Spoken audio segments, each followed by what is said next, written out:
The hiring supervisor almost tossed the application into the rejection pile. A tired single father, wearing worn work boots and a faded flannel jacket, didn't look like someone who belonged anywhere near one of the largest logistics companies in America. His resume had gaps in it. His references were from a plant that no longer existed. His hands, visible through the smudged glass partition of the waiting room, were the hands of a man who had spent his entire life doing hard work for very little in return. The supervisor, a sharp-dressed man named Craig Holloway, was already reaching for the red stamp when company policy stopped him cold. Every application, no exceptions, had to be reviewed one final time by the founder before the weekly hiring meeting. It was a tradition so old that most of the staff thought it was an inconvenient relic from another era. Craig thought so too.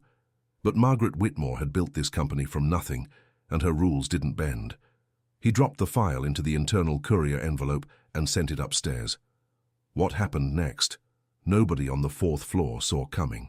The moment the 82-year-old billionaire owner of Sterling Freight Systems looked at the name printed at the top of that application, her hands began to shake. She slowly stood from her chair. Her reading glasses slipped from her nose and clattered against the desk. Tears filled her eyes, not the polite, restrained kind that well-composed executives allow in public, but the raw, overwhelmed kind that comes from somewhere deep inside a person, from a room they haven't opened in decades. After 41 years, she had finally found the man she had spent most of her life searching for, and before the day was over, the entire company would discover why one forgotten worker from the past meant more to her than all the billions she had built. Ethan Brooks had driven to the Sterling Freight Systems headquarters on a Tuesday morning in February, with $17 in his wallet, a granola bar he'd saved from the day before, and a prayer that felt more like desperation than faith. He was 38 years old and he looked every bit of it, not in a worn-out way, in a weathered way, the kind that comes from years of honest work and honest struggle, from waking up every morning with something real at stake. His son Noah was 8 years old and would need new shoes before spring. The electric bill was 43 days past due. Ethan had already sold his good socket wrench set, the one his father had given him when he turned 19, and he still came up short. The plant where he'd worked for 11 years, Harmon Industrial, a mid-sized manufacturing facility just outside Louisville, Kentucky, had shut its doors the previous March. Not gradually, not with warning. A Friday afternoon announcement, a Monday morning padlock, and that was it. 11 years of perfect attendance every overtime shift, every holiday weekend, and the only thing Ethan walked away with was a cardboard box and a final paycheck that lasted about 6 weeks. He'd tried everything that made sense. He applied to 3 other plants, 2 distribution centers, a lumber yard, and a trucking company that turned out to have gone bankrupt before he even got an interview. He took temporary work when he could find it. A week unloading furniture for a moving company, 2 weeks at a packaging facility that smelled like rubber and burnt plastic, a long weekend helping a landscaping crew clear storm damage from a subdivision outside Jeffersontown. None of it was steady. None of it was enough. Through all of it, Noah never once went without dinner.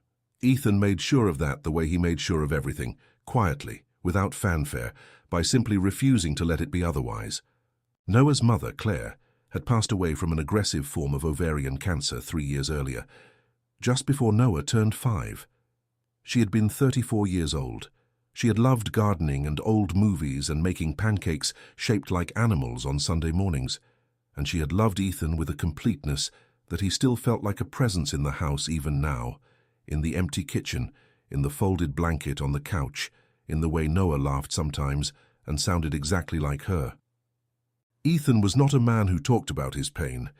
He carried it the way his father had taught him to carry hard things, low and close to the chest, so it didn't slow you down. Thomas Brooks had taught his son a lot of things before he died. Ethan had been 16 years old when it happened. A sudden cardiac event, his father there one morning and gone by afternoon. No warning and no farewell.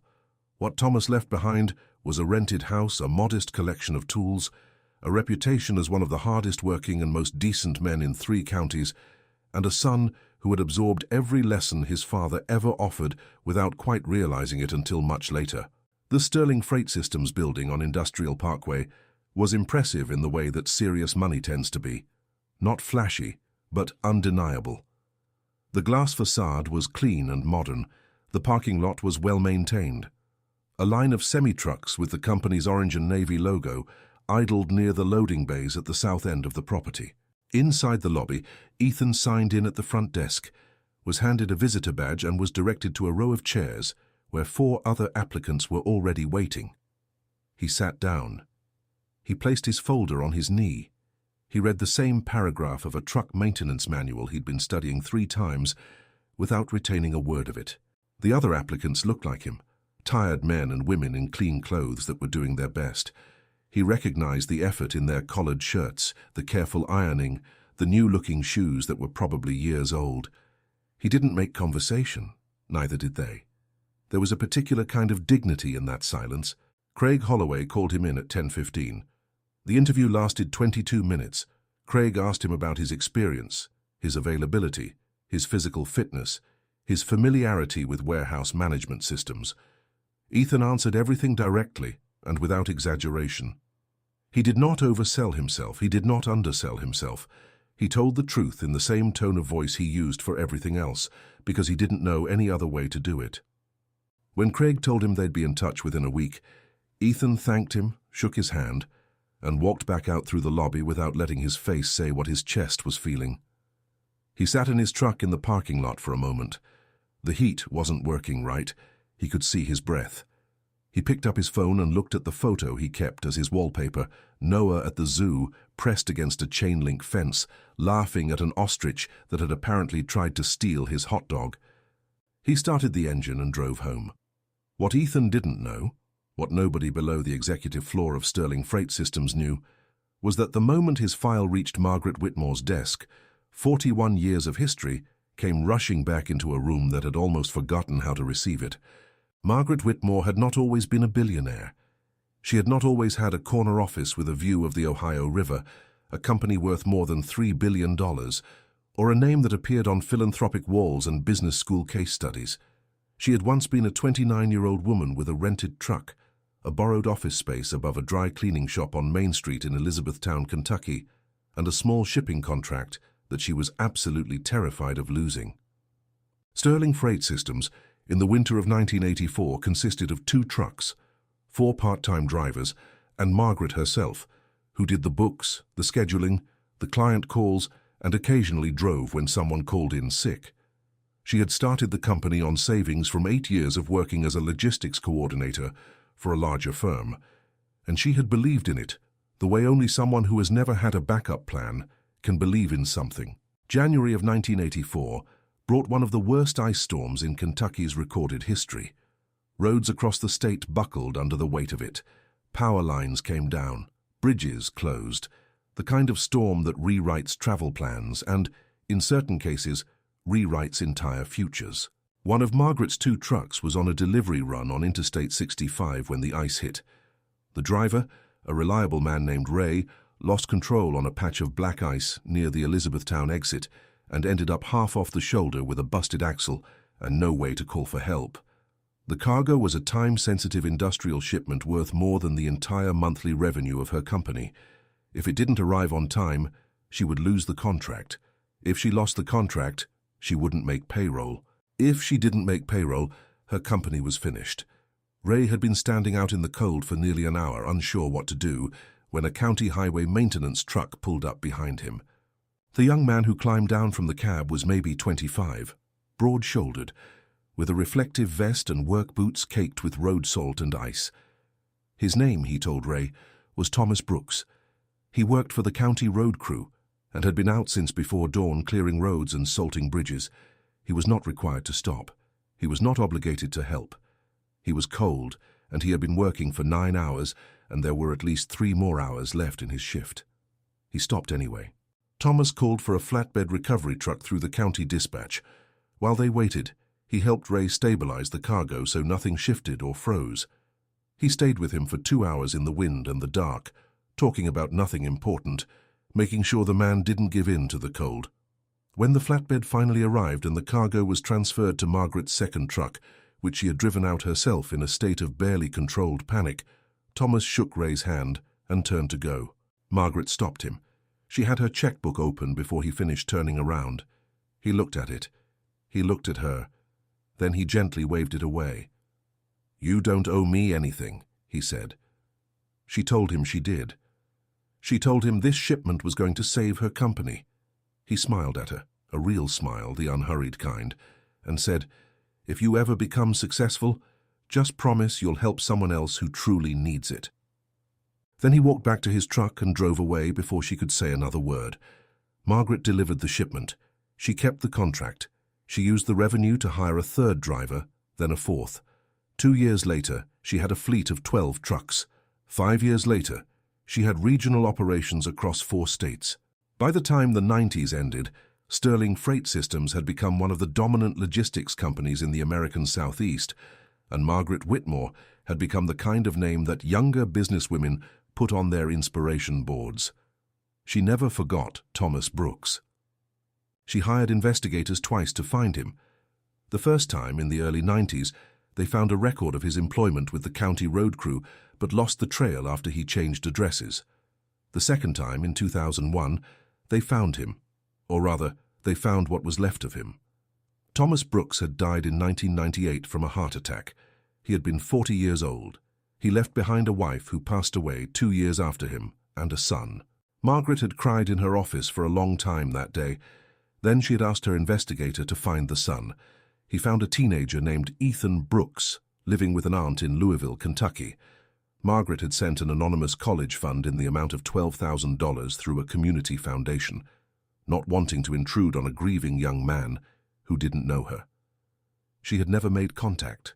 She had watched from a careful distance and told herself that one day, when the time was right, she would find a way to do what Thomas had asked. That day, it turned out, was a Tuesday in February, when a tired man in work boots sat down in her lobby for a job interview he didn't know was going to change everything. She read his application 3 times. Then she picked up the phone and called Craig Holloway. "The Brooks application," she said. "Hire him." Craig started to explain the concerns, the employment gap, the references from a closed facility, the general competitiveness of the applicant pool. Margaret listened to all of it with the patience of someone who had built an entire industry on their own judgment. "Craig," she said when he finished, "hire him." She hung up the phone. Then she sat very still for a long time, looking out at the river. Ethan Brooks started work at Sterling Freight Systems on a Monday morning in late February, assigned to Bay 7 of the main distribution facility, a massive, high-ceilinged warehouse that processed roughly 40,000 package units per day. His shift supervisor was a straight-talking woman named Donna Reyes, who had worked at Sterling for 14 years and had approximately zero interest in new hires who needed hand-holding. "You'll learn the system in 3 days," she told him on the first morning, handing him a scanner and a pair of safety gloves.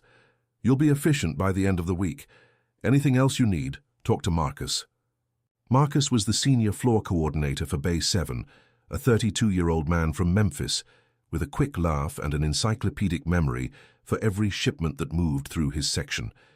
He showed Ethan the routing system, the scanning protocols, the physical layout of the floor, and the unwritten rules that kept everything running: where to park the hand truck, how to flag a mislabel without slowing the belt, who to call when something came through that looked wrong.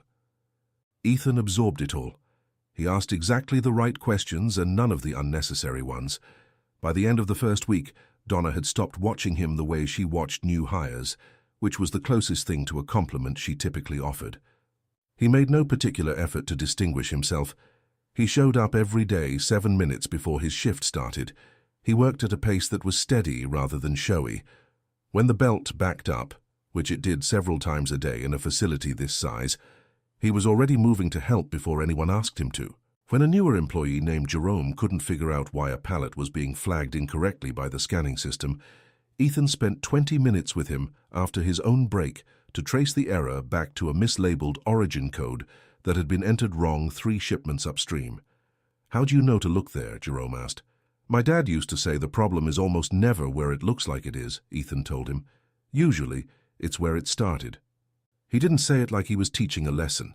He said it the way people say things they've known so long they've stopped thinking about them. Noah, meanwhile, was doing something Ethan hadn't quite anticipated. He was thriving. The stability of a steady paycheck, even an entry-level one, had changed the texture of their days in ways that were hard to name precisely. The refrigerator was full. The electric bill was paid. Ethan could pick up his son from after-school care every day at 5:30, without the low-grade panic that had accompanied every hour of every temporary job before this one. Noah was in second grade at Sycamore Creek Elementary and had developed an intense enthusiasm for both dinosaurs and baseball, which he pursued with the unfocused intensity that 8-year-olds bring to everything they love. He had his mother's eyes and his grandfather's stubbornness, and his father's habit of going quiet when he was thinking hard about something. On Friday evenings, when Ethan got home, they made dinner together. Nothing fancy: spaghetti, sandwiches, the occasional attempt at stir-fry that usually devolved into eggs.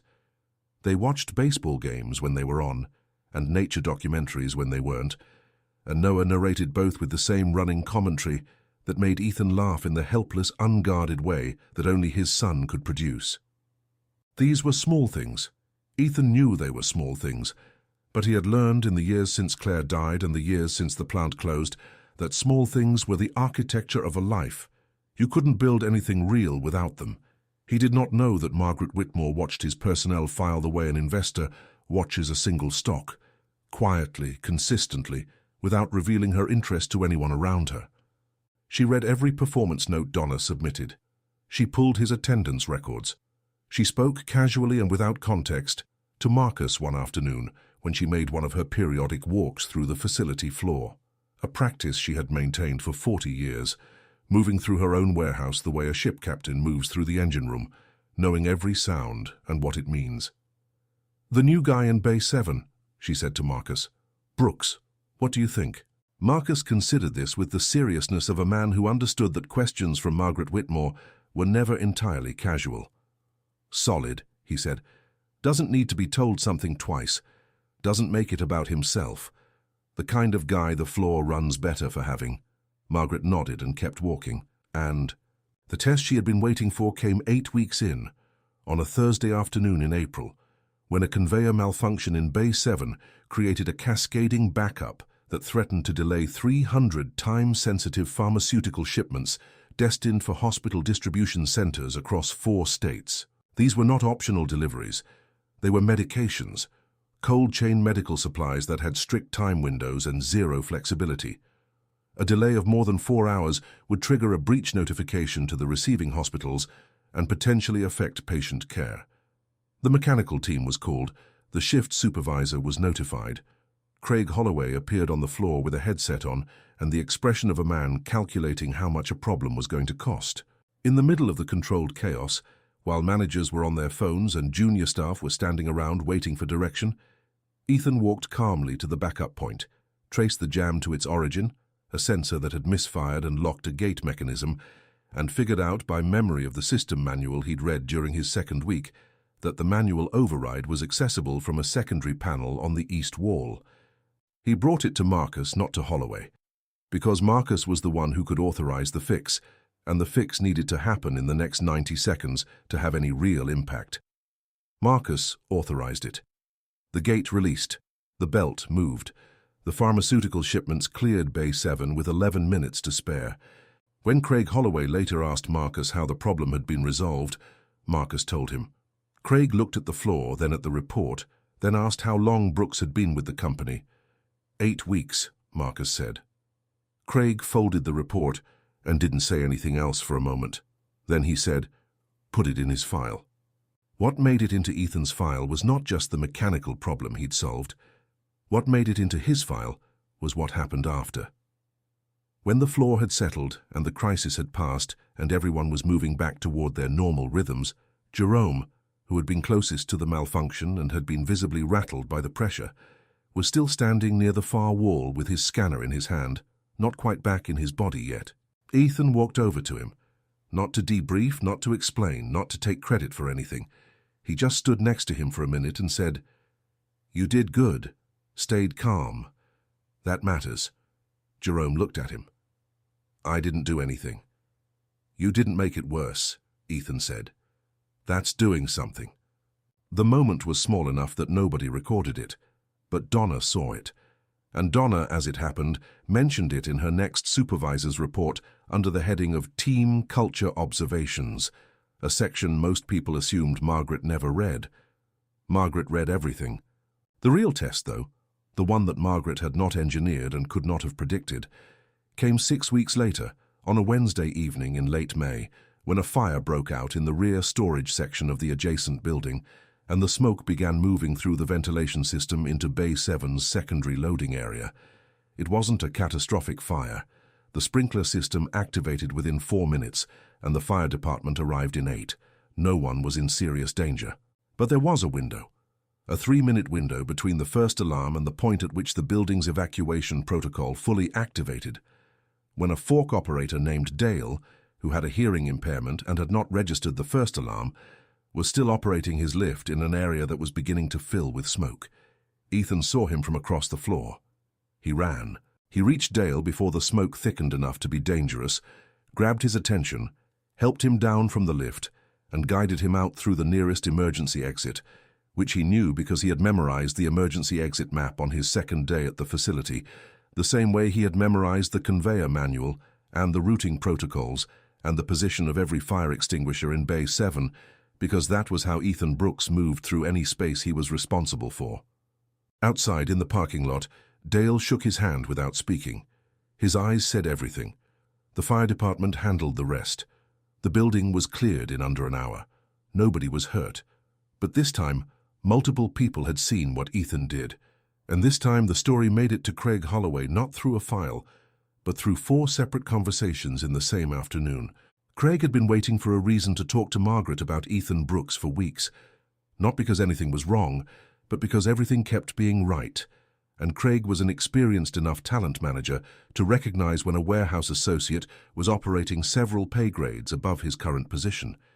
He requested a meeting with Margaret on a Friday morning. She already knew what he was going to say. She had been waiting for it. She listened to Craig walk through everything: the pharmaceutical crisis, the evacuation, the peer feedback from Marcus and Donna, the incident reports, with the careful attention she gave to anything important.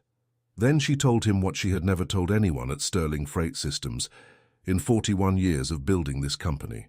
She told him about a night in January of 1984 on a frozen stretch of Interstate 65, and a young highway worker named Thomas Brooks who had refused her money and asked her to pass kindness forward instead.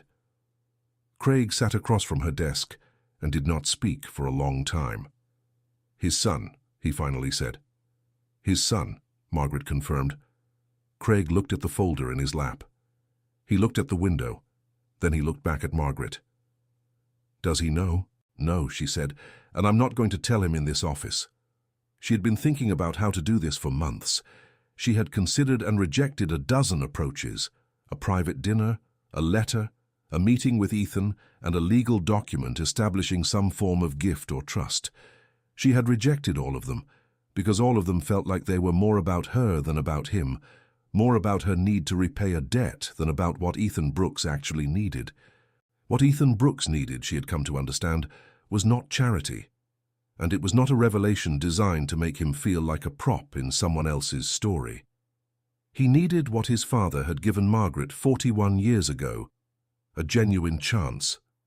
She called a company-wide meeting for the following Friday. She had not addressed the full employee body in 3 years. The announcement went out through internal channels on Monday, and by Tuesday the speculation had reached every level of the company. Margaret Whitmore was announcing her retirement. Margaret Whitmore was selling the company. Margaret Whitmore was making a major restructuring announcement. The rumors moved through the building the way smoke moves through a ventilation system, finding every available space, filling every uncertain corner. Ethan heard the rumors the same way everyone else did, standing near the break room coffee machine on Wednesday morning, while Jerome and 2 other warehouse associates debated whether corporate was getting sold or restructured. He listened, contributed nothing, and poured his coffee. He didn't think the announcement had anything to do with him. He was 2 months shy of a year at the company. He was thinking about the fact that Noah had a baseball tryout on Saturday morning and had asked Ethan to throw with him every evening that week. He was thinking about the fact that the lease on their apartment was coming up for renewal and he might, for the first time in 2 years, actually be in a position to sign without panic. He showed up to the Friday meeting in his work clothes because he didn't own anything that suited the occasion better. The gathering was held in the main facility's central hall, a large open space normally used for pallet staging that had been cleared and set with rows of folding chairs. Around 400 employees were present between the 2 main shifts, representing logistics, warehouse operations, dispatch, administrative staff, and technical maintenance. Ethan sat in the back near Marcus and Jerome and Donna. Margaret Whitmore walked to the front of the room on her own, without help, without ceremony, without a microphone stand because she'd always hated them. She carried herself the way she had always carried herself, straight and deliberate, with the unhurried authority of someone who had stopped needing to prove anything a long time ago. She thanked everyone for coming. She said she was not announcing a sale or a retirement, and she watched the tension leave about 300 people's shoulders simultaneously. Then she told a story. She told it the way people tell the truest stories, without performance, without flourish, looking at the middle distance as if she were watching it happen again as she spoke. She told them about 1984, about the ice storm, about a rented truck, and a bankruptcy she had narrowly escaped, and a young highway worker who had stood in the cold for 2 hours because it was the right thing to do. She told them that she had searched for Thomas Brooks for years. She told them she had arrived too late. She told them about the college fund, about the careful distance she had maintained, about the applicant who had arrived at her company in February and whose application had made her hands shake. The room was completely silent. She told them that Sterling Freight Systems existed because of one selfless act performed by a man most of them had never heard of. And she told them that the values that act represented, the instinct to help without calculating the return, the willingness to stay present in a crisis, the quiet understanding that your colleagues are your responsibility. Those values had not died with Thomas Brooks. I have watched his son for 10 months, she said. I have watched him show up every single day and do every single thing that matters in this company, not because he was being observed, not because he was angling for something, but because that is who he is. She paused. She looked at the back of the room. Ethan Brooks, she said. Would you come up here, please? The room turned. 400 faces rotated toward the back row. Ethan sat very still for a moment. Marcus was looking at him. Jerome was looking at him. Donna, who was not a woman given to visible emotion, had something going on around her eyes that she was working hard to contain. Ethan stood up. He walked to the front of the room. He was not a man who embarrassed easily. He had stood in hard places before, at his wife's bedside, at his father's grave, at the counter of a bill payment center with exactly enough money in his account and not a dollar more. And he had learned that the thing to do in hard places was to simply keep breathing and let the moment be what it was. He stood next to Margaret Whitmore and looked at her. She was smaller than he'd imagined from a distance. Her eyes, though, were enormous, dark and clear, and full of something that he recognized, without quite being able to name it, as the kind of feeling that lives in people who have been carrying something for a very long time. I owe your father a debt I can never fully repay, she told him in front of everyone. He saved this company before it had a chance to become what it became, and he did it for no other reason than because someone needed help. Ethan's jaw was set. He was holding it together by the same mechanism that had gotten him through everything else, the stubborn, unglamorous refusal to let his body do what it felt like doing. He told me to pass it forward, Margaret said. I've been trying to figure out how to do that for 41 years. She turned to face the room. She announced that Sterling Freight Systems was establishing the Thomas Brooks Leadership Initiative, a company-funded program designed to identify and develop warehouse and logistics personnel with demonstrated leadership potential, providing mentorship, operational training, education support, and a defined career advancement pathway from the floor level to management. She announced that the program's first candidate was Ethan Brooks, effective immediately, with a promotion to operations team leader, a compensation package commensurate with the role, and a benefits structure that would, among other things, include coverage for his son. She said all of this in the matter-of-fact tone of a woman who had been running a billion-dollar company for 4 decades and knew that the most powerful things don't need decoration. Then she stopped talking and looked at Ethan. The room was still quiet. It had been quiet for several minutes, the kind of quiet that only happens when everyone in a large space is feeling something at the same time. Ethan looked at Margaret for a long moment. Something moved across his face.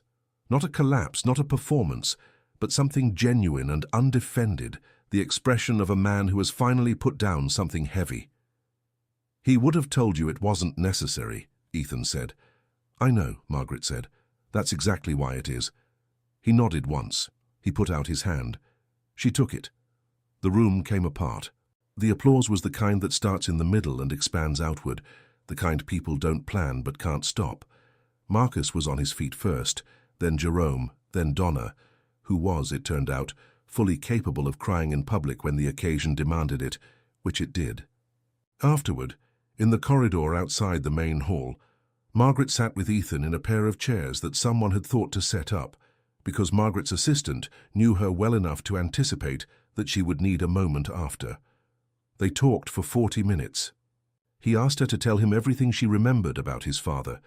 She told him all of it: the reflective vest, the work boots, the county truck, the way Thomas had stood there in the dark, and the cold, with the calm certainty of someone who had not for 1 second considered leaving. She told him about the smile. She told him what Thomas had said. Ethan listened. He didn't say much. He didn't need to. "Did you know," she asked him at one point, "about any of it?" "He never mentioned it," Ethan said. "But that sounds about right." There was a long pause. "He used to tell me," Ethan said slowly, "that the best thing you can do for someone is be there when it matters. Not make a big deal about it. Just be there." Margaret looked at him. "Yes," she said quietly. "That sounds like him." They sat with that for a moment. Outside, through the glass doors of the facility, the Louisville afternoon was still and pale. The sky the soft white of late spring before it decides to be summer. A truck with Sterling's orange and navy logo was pulling out of the main bay, headed somewhere on a timetable, doing the ordinary work of moving things from one place to another that had somehow, against all odds, become the foundation of all of this. Ethan picked up his phone. He had a text from his sister who was watching Noah that afternoon. It was a photo. Noah in the backyard, in his baseball gear, holding a glove twice the size of his hand, and grinning like he had just been told every piece of good news at once. He showed it to Margaret. She looked at the photo for a long moment. Then she looked up at Ethan. "He looks like him," she said. Ethan looked at the photo again. "Yeah," he said, "he really does." In the weeks that followed, Ethan's life rearranged itself with the same quiet steadiness that had characterized his work on the warehouse floor. The promotion came with a new shift, days instead of split schedule, which meant he was home every evening by 6. The salary increase meant the lease renewal was no longer a source of anxiety. The benefits package meant Noah's annual checkup and the follow-up appointment with the pediatric asthma specialist he'd been putting off for 6 months could both happen without Ethan doing painful arithmetic in his head at 3 in the morning. He moved through the new role the way he moved through every role, by learning what it actually required before deciding how to do it. He spent his first 2 weeks as operations team leader, doing what his father would have called listening work, watching the floor, understanding where the friction was, talking to the associates who'd been doing the job longest, asking questions that revealed he was paying attention. He did not try to impress anyone. He tried to make things work better. There is a difference, and experienced people can always tell which one they're looking at. Marcus, who had been on the floor longer than almost anyone, told Jerome one afternoon that watching Ethan transition into leadership was like watching someone put on a coat that had been tailored for them. It fit. It just fit. The Thomas Brooks Leadership Initiative officially launched with a ceremony in June. A modest one because Ethan had made clear, politely but unambiguously, that he wasn't interested in pomp. Margaret had respected that. The ceremony was brief, the remarks were genuine, and the program materials were practical. A curriculum, a mentorship structure, a set of advancement criteria that were transparent and achievable. 4 other employees were identified in the program's first cohort alongside Ethan. One was a woman from the dispatch center who had been troubleshooting routing inefficiencies on her own time for 2 years.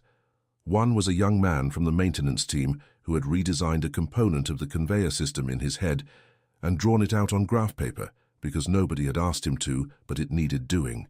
One was a night shift team lead named Bernadette, who had been running her section with the competence and dignity of a senior manager for 6 years without the title or the pay. Ethan looked around at the four of them during the first program meeting and felt something he hadn't expected, not pride in himself but recognition.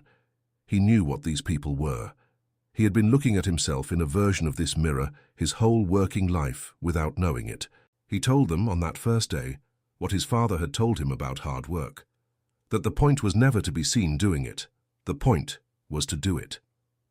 The reward, such as it was, had a way of finding people who weren't looking for it. He wasn't sure he'd entirely believed that in his darker months when the tools were sold and the electric bill was overdue and the temporary work dried up. But sitting in that room, in a building he had walked into 8 months ago with $17 and a granola bar, he was beginning to think his father had been right about that too. Noah's baseball tryouts, as it turned out, went spectacularly. He made the recreational league team that practiced at Shawnee Park on Tuesday evenings, and his first game was on a Saturday in late June, under a sky so blue it looked painted, with Ethan in the third row of metal bleachers next to his sister and her husband, drinking bad coffee from a paper cup and being so entirely happy about it that he couldn't quite hold the feeling still. Noah batted third in the lineup.